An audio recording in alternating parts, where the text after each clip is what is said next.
ఓం నమో వెంకటేశాయ. మనలో చాలామంది తిరుమల శ్రీవారిని దర్శించుకుంటూనే ఉంటాము.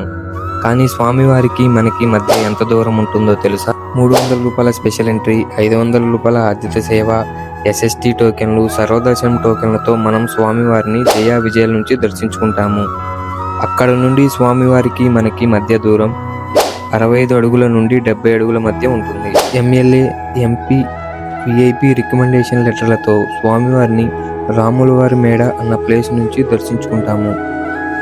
అక్కడ నుండి స్వామివారికి మనకి మధ్య దూరం 30 అడుగుల నుండి 35 అడుగుల మధ్య ఉంటుంది. ప్రభాత సేవ, తోమాల సేవ, అర్చన, శ్రీవాణి లాంటి దర్శనాలను కులశేఖరపడే అన్న ప్లేస్ నుంచి దర్శించుకుంటాము. ఇక్కడ నుండి స్వామివారికి మనకి సుమారు 7 అడుగుల దూరం ఉంటుంది. ఈ దర్శనాన్ని మొదటి గడప దర్శనం అని కూడా అంటారు. ఈ వీడియో మీకు నచ్చినట్లయితే లైక్ చేయండి. ఇలాంటి మరిన్ని వీడియోస్ కోసం మా ఛానల్ని సబ్స్క్రైబ్ చేసుకోండి. ఓం నమో వెంకటేశాయ.